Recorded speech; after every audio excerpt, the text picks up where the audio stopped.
the mere purpose of blackmailing my father who's in prison and for blackmailing me because of the work that I do abroad. Well, there you have a scenario painted there, and I'd like to ask Colin Cavell about that. During your stay in Bahrain, did you notice any of these incidents or similar ones that Maryam Al Khawaja just stated? Or if you can tell us any other examples of how the rights were violated or suppressed in Bahrain? Well, of course, since the crackdown beginning in March 15th, there has been a systematic elevation of the oppression of human rights in Bahrain that is existing in the country. Freedom of expression, freedom of association, freedom of thought, all of these are very limited given the type of government that exists. The only thing that's going to change that is to move from a monarchical system to a constitutional monarchy or to a republic. Well, how is that going to be possible? But back in mid-February, Barack Obama urged the Bahraini king to show restraint in tackling the protests. I mean, the U.S. could simply stop, for example, selling weapons to Bahrain. If it's really sincere over the crackdown, where is America's outrage over this, do you think? I'm sorry, this is making some noise. Let me turn it off. Okay. Well, Barack Obama has made tremendous progress with his recent speech. Now, it may not be satisfying to a lot of people, but he did chastise the Bahraini monarch and told him that he has to release the opposition in order to talk. There's some problems there. Okay, let me turn to Peter Russian. Peter Russian, you just heard our guest there from Seattle, Colin Cavell, talk about Barack Obama did make the reference to Bahrain. Almost sounded like a slap on the wrist. Can you please put into context, again, the United States, especially when we look at, of course, the Fifth Fleet being there, their interest, providing arms to Bahrain, and then you have the Saudi National Guard being trained by the UK, according to a recent report, also been given arms by the UK. How does this tie in terms of whether they're all on the same page? Because it seems highly doubtful that they would be working independently when it comes to Bahrain, especially where Saudi Arabia is concerned. Yes, I think the whole pattern ties in very neatly because, of course, we hear these words from President Obama about human rights, but we hear a very different line from him about human rights in one country than in another. In one country, he seems prepared to drop bombs on people, supposedly to enforce human rights. In another country, it's a few words issued almost as an afterthought. And in the case of the Zionist regime in Israel, of course, it's a few words which he then appears to retract and backtrack on. And you hear one thing one week and one thing the next.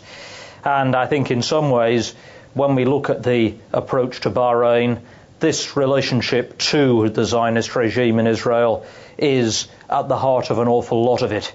Because not only does America get a strategic advantage from having this military base in the naval base in Bahrain, just as the British Empire did before it, but we have in Bahrain, we have a country which, according to the WikiLeaks documents and according to even more recent information, is more willing even than the other US puppets in the region to develop close ties to Israel, both secret ties to the intelligence establishment in Israel and increasingly open diplomatic ties.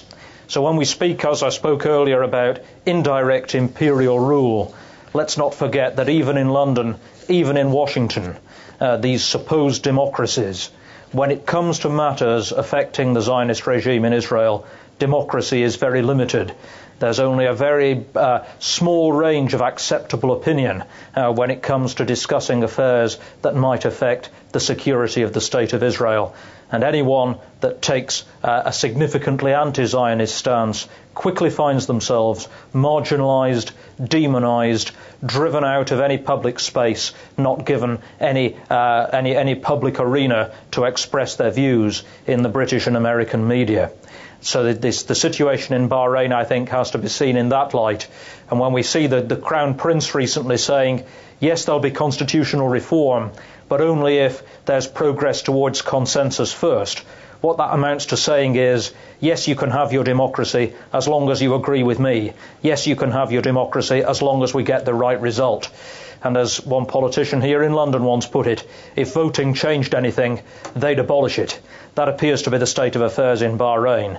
If democratic reform appeared to be going in a truly democratic direction, and in particular appeared to be going in a direction that undermined Zionist interests, you'd soon find that democratic reform being abandoned. We've seen that already in the past. We've seen it in the 70s. We'll see it again today for as long as that regime remains in power. Well, we have to actually, I would think, redefine this democratic aspirations ever since the Arab Spring came into the picture, Colin Cavell. I mean, when we talk about, when the United States talks about democracy, what is it that they're actually saying when it falls outside of the borders of the United States, looking at different countries? In this segment, we're talking about Bahrain. Well, the United States makes exceptions with regards to the Gulf Cooperation Council monarchies, as it does to other states. When it deals with other states, it doesn't necessarily require dealing with democratic governments. And of course, all of the Gulf monarchies, or none of them, are democracies, and it presents tremendous problems, particularly with regards to business.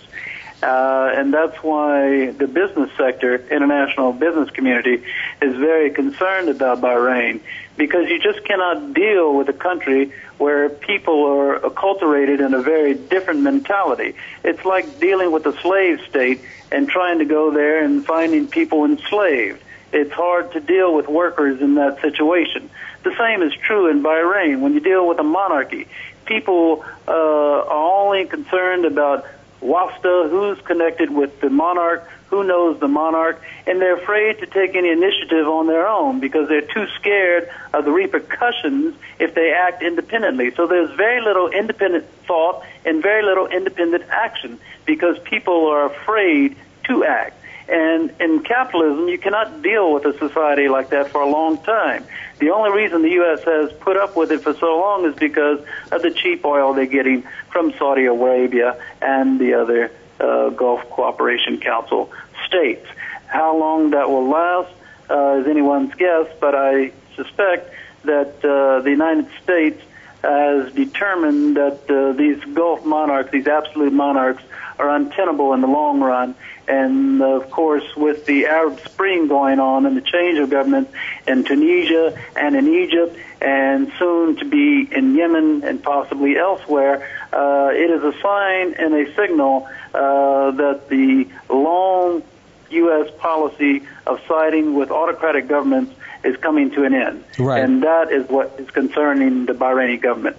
Okay, I'd like to get a quick answer from Maryam Al Khawaja. Maryam Khawaja is a representative of the Bahrain Center for Human Rights. What have you noticed in terms of the past 3 months of the activities that you have been involved with, whether it has bore any results? I can recall the time that you visited the United States. You actually had a few moments to talk to the Secretary of State Hillary Clinton. Do you think that any of the motions that you have gone through in regards to Bahrain, which you have done so meticulously, is going to be effective for the future of Bahrain? Well, I think if the work that we were doing was not effective at all, then the government of Bahrain would not be giving us so much attention. There's definitely been an effect. I think whenever the international community, and specifically the close allies to Bahrain, decide that there's this one person that shouldn't be in prison, then the Bahraini government knows that that's hands off.